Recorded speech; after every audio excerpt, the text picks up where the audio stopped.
ಮತ್ತೊಂದು ಅಕ್ಕತಮ್ಮನ ಕತೆಗೆ ನಿಮಗೆಲ್ಲ ಸ್ವಾಗತ. ಈ ಕತೆಯನ್ನು ಸ್ಕಿಪ್ ಮಾಡದೆ ಪೂರ್ತಿಯಾಗಿ ನೋಡಿ. ಸ್ನೇಹಿತರೆ, ಅವತ್ತು ನನ್ನ ಅಪ್ಪ ಮತ್ತು ಅಮ್ಮ ವಿದೇಶಕ್ಕೆ ಹೊರಟ ದಿನ. ಹಾಗಾಗಿ ನಮ್ಮನೆಯೊಳಗೆ ಒಂದು ವಿಚಿತ್ರ ಮೌನ ಆವರಿಸಿತ್ತು.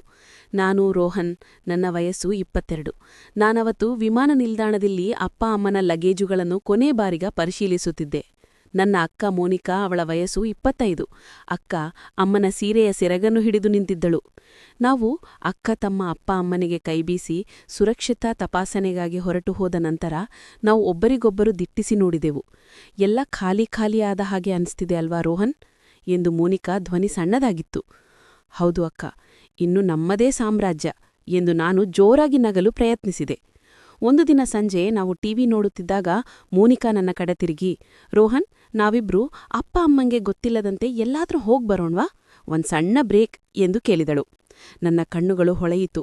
ನಾನು ತಕ್ಷಣ, ಸೂಪರ್ ಐಡಿಯಾ ಅಕ್ಕ, ಎಲ್ಲಿಗೋಗೋಣ, ಉತ್ತರ ಕರ್ನಾಟಕದ ಕಡೆನಾ ಇಲ್ಲ ಗೋವಾ ಬೀಚ್ಗ ಎಂದು ನಾವು ಇಡೀ ರಾತ್ರಿ ಗೂಗಲ್ ಮ್ಯಾಪ್ನಲ್ಲಿ ಹೋಟೆಲ್ಗಳನ್ನು ಶೋಧಿಸಿ ಕೊನೆಗೆ ಗೋವಾದ ಕರಾವಳಿ ಪ್ರದೇಶದ ಒಂದು ಸುಂದರ ಕಡಿಮೆ ಜನಸಂದಣಿಯ ಜಾಗವನ್ನು ಆರಿಸಿದೆವು. ಅಪ್ಪ ಅಮ್ಮನಿಗೆ ಹೇಳುವುದಕ್ಕೆ ಇಬ್ಬರು ಸೇರಿ ಅಕ್ಕನ ಹಳೆಯ ಸ್ನೇಹಿತರೊಬ್ಬರ ಮದುವೆ ಇದೆ, ಇಬ್ರು ಹೋಗಿ ಬರ್ತೀವಿ ಎಂಬ ಸುಳ್ಳನ್ನು ತಯಾರಿಸಿದೆವು. ಇದೊಂದು ನಮ್ಮ ರಹಸ್ಯ ಒಡಂಬಡಿಕೆಯಾಗಿತ್ತು. ನಮ್ಮ ಪ್ರವಾಸಕ್ಕೆ ದಿನಾಂಕ ನಿಗದಿ ಮಾಡಿದ ನಂತರ ಒಂದು ದೊಡ್ಡ ಸಮಸ್ಯೆಯ ಕರಿನೆರಳು ನನ್ನನ್ನು ಆವರಿಸಿತ್ತು. ಅದು ನನ್ನ ಇತ್ತೀಚಿನ ಎಂಜಿನಿಯರಿಂಗ್ ಪರೀಕ್ಷೆಯ ಫಲಿತಾಂಶವಾಗಿತ್ತು. ಒಂದು ಪ್ರಮುಖವಾದ ವಿಷಯದಲ್ಲಿ ನಾನು ಫೇಲ್ ಆಗಿದ್ದೆ. ಅಪ್ಪ ಅಮ್ಮನಿಗೆ ಈ ವಿಷಯ ತಿಳಿದರೆ ಅವರು ವಿದೇಶದಲ್ಲಿ ನೆಮ್ಮದಿಯಿಂದ ಇರಲು ಸಾಧ್ಯವಿರಲಿಲ್ಲ ಮತ್ತು ನನಗೆ ಫೋನ್ ಮಾಡಿ ಬುದ್ಧಿವಾದ ಆರಂಭಿಸುತ್ತಿದ್ದರು. ಒಂದು ದಿನ ನಾನು ತಲೆ ಕೆಡಿಸಿಕೊಂಡು ಕುಳಿತಿದ್ದಾಗ ನನ್ನ ಮುಖ ನೋಡಿದ ಮೋನಿಕಾ ಪೀಡಿಸಿದಳು. ಏನಾಯ್ತು ರೋಹನ್, ಯಾಕಿಷ್ಟು ಟೆನ್ಷನ್? ನಾನು ಹಿಂಜರಿಕೆ ಬಿಟ್ಟು ನನ್ನ ಫಲಿತಾಂಶವನ್ನು ಅಕ್ಕನ ಕೈಗೆ ಕೊಟ್ಟೆ. ಮೋನಿಕಾ ಅದನ್ನು ನೋಡಿ ಒಂದು ಕ್ಷಣ ಮೌನವಾದಳು. ನಾನವಳಿನ್ನ ಬೈಯುವುದನ್ನು ನಿರೀಕ್ಷಿಸಿದ್ದೆ. ಆದರೆ ಅವಳು ನನ್ನ ತಲೆ ಮೇಲೆ ಕೈಯಾಡಿಸಿ, ಇದೇನು ದೊಡ್ಡ ವಿಷಯನಾ? ಬರೀ ಒಂದು ವಿಷಯ ಅಷ್ಟೇ. ನೀನು ತುಂಬ ಕಷ್ಟಪಟ್ಟಿದೀಯಾ ಅಂತೂ ನನಗೆ ಗೊತ್ತು. ನಾವು ಪ್ರವಾಸದಿಂದ ಬಂದ್ಮೇಲೆ ನಾನು ನಿನ್ನ ಜೊತೆಯಲ್ಲಿ ಕುಳಿತುಕೊಂಡು ಆ ವಿಷಯವನ್ನು ಓದಲು ಸಹಾಯ ಮಾಡುತ್ತೇನೆ. ಸದ್ಯಕ್ಕೆ ಈ ರಹಸ್ಯವನ್ನು ನಮ್ಮಿಬ್ಬರ ಮಧ್ಯೆ ಇಡೋಣ. ಅಪ್ಪ ಅಮ್ಮ ಟೆನ್ಷನ್ ಮಾಡಿಕೊಳ್ಳುವುದು ಬೇಡ ಎಂದಳು. ಅಕ್ಕನ ಈ ಮಾತು ನನಗೆ ದೊಡ್ಡ ಸಮಾಧಾನ ತಂದಿತ್ತು. ಅವಳು ಬೈಯುವ ಬದಲು ಸಹಾಯ ಮಾಡಲು ಮುಂದೆ ಬಂದಿದ್ದಳು. ಅಂದಿನಿಲ್ಲ ನಾವು ಪರೀಕ್ಷೆ ಚೆನ್ನಾಗಿ ಆಗಿದೆ ಎಂದು ಅಪ್ಪ ಅಮ್ಮನ ಬಳಿ ಫೋನ್ ಮಾಡಿ ಹೇಳುತ್ತಿದ್ದೆವು. ಇದೇ ಸಮಯದಲ್ಲಿ ನಾವು ಪ್ರವಾಸಕ್ಕೆ ಬೇಕಾದ ಶಾಪಿಂಗ್ ಮುಗಿಸಿ ಹಿಂತಿರುಗುತ್ತಿದ್ದಾಗ ಮಳೆಯ ರಸ್ತೆಯಲ್ಲಿ ನನ್ನ ಬೈಕ್ ಜಾರಿ ಬಿದ್ದಿತು. ಅದೃಷ್ಟವಶಾತ್ ನನಗೆ ದೊಡ್ಡ ಗಾಯಗಳಾಗಿರಲಿಲ್ಲ. ಆದರೆ ಬಲಮೊಣಕಾಲಿಗೆ ದೊಡ್ಡ ತರಚಿತ ಗಾಯವಾಗಿತ್ತು ಮತ್ತು ಕೈಗೆ ಪೆಟ್ಟಾಗಿತ್ತು. ಮೋನಿಕಾ ತಕ್ಷಣ ಆಸ್ಪತ್ರೆಗೆ ಕರೆದುಕೊಂಡು ಹೋಗಿ ಚಿಕಿತ್ಸೆ ಕೊಡಿಸಿದಳು. ಮನೆಗೆ ಬಂದ ಮೇಲೆ ಅವಳು ಪೂರ್ತಿ ದಿನ ನನ್ನನ್ನು ನೋಡಿಕೊಂಡಳು. ಅಯ್ಯೋ ಅಕ್ಕ, ನೀನು ರೆಸ್ಟ್ ಮಾಡು, ನಾನ್ ಮ್ಯಾನೇಜ್ ಮಾಡ್ತೀನಿ ಎಂದು ನಾನು ಹೇಳಿದೆ. ಸುಮ್ಮನಿರು, ಅಪ್ಪ ಅಮ್ಮನಿಲ್ಲದಾಗ ನಾನು ನಿನಗೆ ಅಕ್ಕ ಮಾತ್ರವಲ್ಲ, ಅಮ್ಮನೂ ಹೌದು ಎಂದು ಪ್ರೀತಿಯಿಂದ ಎಂದಳು.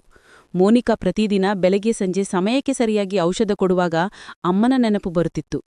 ಬಿಸಿ ಬಿಸಿ ಸಾರು ಮಾಡಿ ನನಗಾಗಿ ಅನ್ನ ಮುದ್ದೆ ಮಾಡಿ ತನ್ನ ಕೈಯಿಂದಲೇ ಊಟ ಮಾಡಿಸುತ್ತಿದ್ದಳು. ಅವಳ ಕಾಳಜಿ ಮತ್ತು ಪ್ರೀತಿ ಆ ಪೆಟ್ಟಿನ ನೋವನ್ನೂ ಮರೆಸಿತ್ತು. ಆ ಸಮಯದಲ್ಲಿ ನಾವು ಮಾತನಾಡುವುದಕ್ಕಿಂತ ಮೌನವಾಗಿಯೇ ನಮ್ಮ ಅನ್ಯೋನ್ಯತೆಯನ್ನು ಹಂಚಿಕೊಂಡೆವು. ನಾವು ಅಂದುಕೊಂಡಂತೆ ಅಪ್ಪ ಅಮ್ಮನಿಗೆ ಗೊತ್ತಿಲ್ಲದಂತೆಯೇ ಆಯ್ದುಕೊಂಡ ಜಾಗಕ್ಕೆ ಪ್ರಯಾಣ ಬೆಳೆಸಿದವು. ಬೈಕ್ ಗಾಯ ಇನ್ನೂ ಪೂರ್ತಿ ವಾಸಿಯಾಗಿರಲಿಲ್ಲ. ಹಾಗಾಗಿ ನಾನು ರೈಲಿನಲ್ಲಿ ಹೋದದ್ದಕ್ಕೆ ಸಮಾಧಾನಪಟ್ಟುಕೊಂಡೆ. ಆ ಸಮುದ್ರ ತೀರದ ರೆಸಾರ್ಟ್ ಅತ್ಯಂತ ಶಾಂತವಾಗಿತ್ತು. ಒಂದು ಸಂಜೆ ನಾವು ಸಮುದ್ರ ತೀರದಲ್ಲಿ ಕುಳಿತು ಆಕಾಶದಲ್ಲಿ ಇಳಿಯುತ್ತಿದ್ದ ಸೂರ್ಯನನ್ನು ನೋಡುತ್ತಿದ್ದವು. ಆ ಕ್ಷಣದ ಪ್ರಶಾಂತತೆ ಮನಸ್ಸಿಗೆ ನೆಮ್ಮದಿ ಕೊಟ್ಟಿತ್ತು. ರೋಹನ್, ನನಗೆ ಗೊತ್ತಿದೆ, ನೀನು ನೆಕ್ಸ್ಟ್ ಟೈಮ್ ಪರೀಕ್ಷೆಯಲ್ಲಿ ಖಂಡಿತ ಪಾಸಾಗ್ತೀಯಾ, ನೀನ್ ತುಂಬಾ ಬುದ್ಧಿವಂತ ಎಂದು ಮೋನಿಕಾ ನನ್ನ ಹೆಗಲ ಮೇಲೆ ಕೈ ಹಾಕಿದಳು. ನೀನಿದ್ಯಾ ಅಕ್ಕ, ನೀನ್ ಹೀಗೆ ಸಪೋರ್ಟ್ ಮಾಡಿದ್ರೆ ನಾನು ಏನ್ ಬೇಕಾದ್ರೂ ಸಾಧಿಸಬಹುದು ಎಂದು ಅವಳ ಕೈ ಹಿಡಿದು ಹೇಳಿದೆ. ಆ ಪ್ರವಾಸದಲ್ಲಿ ನಾವು ಸಾಕಷ್ಟು ಫೋಟೋಗಳನ್ನು ತೆಗೆದರೂ ಒಂದು ಫೋಟೋ ಕೂಡ ಅಪ್ಪ ಅಮ್ಮನಿಗೆ ಕಳಿಸಲಿಲ್ಲ, ಏಕೆಂದ್ರೆ ಅದು ಕೇವಲ ನಮ್ಮಿಬ್ಬರ ರಹಸ್ಯವಾಗಿತ್ತು. ಪ್ರವಾಸದಿಂದ ಹಿಂದಿರುಗಿದ ನಂತರ ನಮ್ಮ ಸಂಬಂಧ ಹಿಂದೆಂದಿಗಿಂತಲೂ ಬಲವಾಗಿತ್ತು. ನಾವು ಒಬ್ಬರಿಗೊಬ್ಬರು ರಹಸ್ಯಗಳನ್ನು ಹಂಚಿಕೊಳ್ಳುವ ಬೆಸ್ಟ್ ಫ್ರೆಂಡ್ಸ್ ಆಗಿದ್ದೆವು. ಅಪ್ಪ ಅಮ್ಮನ ಅನುಪಸ್ಥಿತಿಯಲ್ಲಿ ನಾವು ಮನೆ, ಜವಾಬ್ದಾರಿಗಳು, ಸಮಸ್ಯೆಗಳು ಮತ್ತು ಸಂತೋಷಗಳನ್ನು ಒಟ್ಟಿಗೆ ನಿಭಾಯಿಸುವುದನ್ನು ಕಲಿತೆವು. ಅಪ್ಪ ಅಮ್ಮ ವಿದೇಶದಿಂದ ವಾಪಸ್ ಬರುವ ವೇಳೆಗೆ ನಾನು ಪರೀಕ್ಷೆಯ ಫಲಿತಾಂಶವನ್ನು ಪಾಸ್ ಎಂದು ತೋರಿಸಬೇಕಾಗಿ. ಅಪ್ಪ ಮತ್ತು ಅಮ್ಮ ವಿದೇಶದಿಂದ ಹಿಂದಿರುಗುವ ದಿನ ಹತ್ತಿರವಾಗುತ್ತಿತ್ತು. ನನಗೆ ಹೇಗಾದರೂ ಮಾಡಿ ಮೊದಲು ಫೇಲ್ ಆಗಿದ್ದ ವಿಷಯದಲ್ಲಿ ಮರುಪರೀಕ್ಷೆ ಬರೆದು ಪಾಸ್ ಮಾಡಲೇಬೇಕಾಗಿತ್ತು. ನಾನು ಈಗಾಗಲೇ ಪ್ರೀತಿಯ ನೋವು ಮತ್ತು ಅಪಘಾತದ ಪೆಟ್ಟಿನಿಂದ ಚೇತರಿಸಿಕೊಂಡಿದ್ದೆ. ನನ್ನ ಸಂಪೂರ್ಣ ಗಮನ ಈಗ ಅಧ್ಯಯನದ ಕಡೆಗೆ ಇತ್ತು. ಒಂದು ಸಂಜೆ ನಾನು ಅಕ್ಕ ಮೋನಿಕಾಳ ಬಳಿ ಹೋಗಿ, ಅಕ್ಕ, ನನಗೆ ಈ ಗಣಿತ ವಿಷಯದಲ್ಲಿ ತುಂಬಾ ಹೆದರಿಕೆ ಆಗ್ತಿದೆ, ನೀನು ನನಗೆ ಸಹಾಯ ಮಾಡ್ಬೋದಾ? ನೀನು ಹೇಳಿದ್ರೆ ಬೇಗ ಅರ್ಥ ಆಗತ್ತೆ ಎಂದು ಕೇಳಿದೆ. ಮೋನಿಕಾ ನಕ್ಕಳು. ರೋಹನ್, ನಿನ್ನ ಅಕ್ಕನಿಗೆ ಈಗ ಅಡುಗೆ ಮನೆ ಮತ್ತು ಆಫೀಸ್ ನಿಭಾಯಿಸುವುದೇ ದೊಡ್ಡ ಗಣಿತ ಆಗಿದೆ. ಆದ್ರೆ ನೀನು ಚಿಂತೆ ಮಾಡ್ಬೇಡ, ನಾನು ನಿನ್ನ ಸಮಸ್ಯೆ ಇತ್ಯರ್ಥ ಮಾಡಿದ್ದೇನೆ. ಏನು ಇತ್ಯರ್ಥ ಮಾಡಿದ್ದೀಯಾ ಎನ್ನಕ್ಕ, ನಿನ್ನ ಮಾತಿನ ಅರ್ಥ ಎಂದು ಕುತೂಹಲದಿಂದ ಕೇಳಿದೆ. ನಮ್ಮ ಪಕ್ಕದ ಮನೆಯಲ್ಲಿ ವಾಸಿಸುವ ತುಂಬಾ ಅನುಭವಿ ಗಣಿತ ಟೀಚರ್ ಕುಸುಮಾ ಅವರಿದ್ದಾರೆ ಅಲ್ವಾ, ಅವರೇ ನಿನ್ನ ಸಹಾಯಕ್ಕೆ ಬರುತ್ತಾರೆ. ಅವರು ಗಣಿತದ ಸೂತ್ರಗಳ ರಾಣಿ. ಅವರೇ ನಿನಗೆ ಪ್ರತಿದಿನ ಸಂಜೆ ಪಾಠ ಮಾಡುತ್ತಾರೆ ಎಂದು ಹೇಳಿದಳು. ಕುಸುಮಾ ಎಂಬ ಹೆಸರು ಕೇಳಿದ ತಕ್ಷಣ ನನ್ನ ಕಿವಿಗಳು ಅಗಲವಾದವು. ಇದಕ್ಕೆ ಕಾರಣವಿತ್ತು. ನಾನು ಕಾಲೇಜಿಗೆ ಹೋಗುವಾಗ ಹಲವು ಬಾರಿ ಆಕೆಯನ್ನು ನೋಡಿದ್ದೆ. ಆಕೆಯ ಗಂಭೀರತೆ, ಸೌಂದರ್ಯ ಮತ್ತು ವಯಸ್ಸಿಗೆ ಮೀರಿದ ಪ್ರೌಢತೆ ನನ್ನನ್ನು ಆಗಾಗ್ಗೆ ಆಕರ್ಷಿಸುತ್ತಿತ್ತು. ಕುಸುಮಾಳ ಬಗ್ಗೆ ಹೇಳಬೇಕು ಎಂದರೆ ಅದ್ಭುತವಾದ ಸೌಂದರ್ಯ, 30ರ ವಯಸ್ಸು, ನೋಡಲು ಸಿನಿಮಾ ನಟಿಯಂತೆ ಕಾಣುತ್ತಿದ್ದಳು. ಮರುದಿನ ಸಂಜೆ ಕುಸುಮಾ ನಮ್ಮ ಮನೆಗೆ ಬಂದರು. ಅವರು ನೋಡಲು ಎಂದಿನಂತೆ ಶಾಂತ ಮತ್ತು ಆಕರ್ಷಕವಾಗಿದ್ದರು. ಆಕೆಗೆ ಸುಮಾರು 30 ವಯಸ್ಸು. ನಾನು 22 ವರ್ಷದವನು. ನನ್ನ ಗಣಿತದ ಪಾಠ ಶುರುವಾಯಿತು. ಮೊದಲಿಗೆ ನಾನು ನಾಚಿಕೆಯಿಂದ ಮತ್ತು ಅವರ ಗಾಂಭೀರ್ಯದಿಂದ ಭಯಪಟ್ಟಿದ್ದೆ. ಆದರೆ ಅವರು ಪಾಠ ಹೇಳುವ ರೀತಿ, ಗಣಿತದ ಕ್ಲಿಷ್ಟ ಸೂತ್ರಗಳನ್ನು ಸರಳವಾಗಿ ವಿವರಿಸುವ ವೈಖರಿ ನನ್ನನ್ನು ಬೆರಗುಗೊಳಿಸಿತು. ದಿನಗಳು ಕಳೆದಂತೆ ನಮ್ಮ ಪಾಠ ಕೇವಲ ಗಣಿತಕ್ಕೆ ಸೀಮಿತವಾಗಲಿಲ್ಲ. ಕುಸುಮಾ ನನ್ನ ವೈಯಕ್ತಿಕ ಸಮಸ್ಯೆಗಳ ಬಗ್ಗೆಯೂ ಕೇಳಲು ಆರಂಭಿಸಿದರು. ನನ್ನ ಪ್ರೀತಿಯ ನಷ್ಟ ಮತ್ತು ಪರೀಕ್ಷೆಯ ಭಯದ ಬಗ್ಗೆ ತಿಳಿದಾಗ ಅವರು ತಾಯಿಯಂತೆ, ಆತ್ಮೀಯ ಸ್ನೇಹಿತೆಯಂತೆ ನನ್ನನ್ನು ಹುರಿದುಂಬಿಸಿದರು. ಅವರ ಪ್ರಬುದ್ಧ ಮಾತುಗಳು ನನಗೆ ಹೊಸ ದಿಕ್ಕನ್ನು ತೋರಿದವು. ನಾನು ಹಿಂದೊಮ್ಮೆ ಆಕೆಗೆ ಮನಸೋತಿದ್ದೆ. ಒಂದು ಸಂಜೆ ನಾವು ಪಾಠ ಮುಗಿಸಿ ಮಾತನಾಡುವಾಗ, ಧೈರ್ಯ ಮಾಡಿ, ಕುಸುಮಾ ಮೇಡಂ, ನೀವು ನನ್ಗೆ ಟೀಚರ್ ಆಗಿ ಮಾತ್ರವಲ್ಲ, ಒಬ್ಬ ವ್ಯಕ್ತಿಯಾಗಿ ತುಂಬಾ ಇಷ್ಟ ಆಗಿದ್ದೀರಾ ಎಂದು ಹೇಳಿದೆ. ಅವರ ಮುಖದಲ್ಲಿ ಸ್ವಲ್ಪ ಆಶ್ಚರ್ಯ ಮತ್ತು ಮಂದಹಾಸ ಇತ್ತು. ರೋಹನ್, ನನಗೂ ನಿನ್ನ ಧೈರ್ಯ, ನಿನ್ನ ಕನಸುಗಳು ತುಂಬಾ ಇಷ್ಟ. ಆದ್ರೆ ನನಗಿಂತ ನೀನು 8 ವರ್ಷ ಚಿಕ್ಕವನು.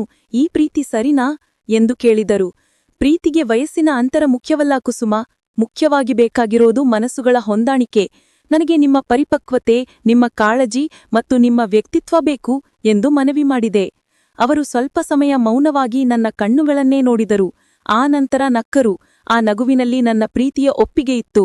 ನಾವು ಪ್ರೀತಿಸಲು ಆರಂಭಿಸಿದವು. ನಮ್ಮಿಬ್ಬರ ಪ್ರೀತಿಗೆ ಜಾತಿ, ವಯಸ್ಸು ಯಾವುದೂ ಅಡ್ಡಿಯಿಲ್ಲ ಎಂದು ನಿರ್ಧರಿಸಿದವು. ನಾನು ಪರೀಕ್ಷೆಯಲ್ಲಿ ಅತ್ಯುತ್ತಮ ಅಂಕಗಳೊಂದಿಗೆ ಪಾಸಾದೆ.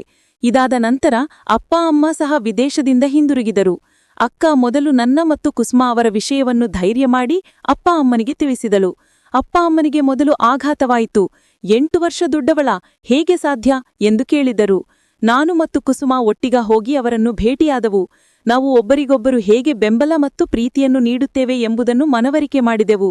ಅಕ್ಕ ಮೋನಿಕಾ ಕೂಡ ನಮ್ಮ ಪರವಾಗಿ ಬಲವಾಗಿ ಮಾತನಾಡಿದಳು. ಅಪ್ಪ, ಪ್ರೀತಿಯನ್ನು ನೀವು ಈ ರೀತಿ ವಯಸ್ಸಿನ ಲೆಕ್ಕದಲ್ಲಿ ಕಟ್ಟಬೇಡಿ. ರೋಹನ್ ನೋವಿನಲ್ಲಿದ್ದಾಗ ಕುಸುಮಾ ಅವನನ್ನು ನಿಭಾಯಿಸಿದಳು. ಇವಳೇ ಅವನಿಗೆ ಸರಿಯಾದ ಸಂಗಾತಿ ಎಂದು ಅಕ್ಕ ಧೈರ್ಯವಾಗಿ ವಾದಿಸಿದಳು. ಅಂತಿಮವಾಗಿ ನಮ್ಮ ಪ್ರೀತಿಯ ಪ್ರಾಮಾಣಿಕತೆ ಮತ್ತು ಕುಸುಮಾ ಅವರ ಪ್ರಬುದ್ಧತೆಯನ್ನು ಕಂಡು ಎಲ್ಲರೂ ನಮ್ಮ ಮದುವೆಗೆ ಒಪ್ಪಿಕೊಂಡರು. ನಮ್ಮ ಪ್ರೀತಿ ಈಗ 2 ಕುಟುಂಬದ ಆಶೀರ್ವಾದದೊಂದಿಗೆ ಹೊಸ ಜೀವನಕ್ಕೆ ಸಿದ್ಧವಾಗಿತ್ತು. ನನ್ನ ಕಥೆ ಕೇಳಿದ್ದಕ್ಕೆ ಧನ್ಯವಾದಗಳು. ಮುಂದಿನ ಕಥೆಯಲ್ಲಿ ಭೇಟಿಯಾಗೋಣ. ನಮಸ್ಕಾರ.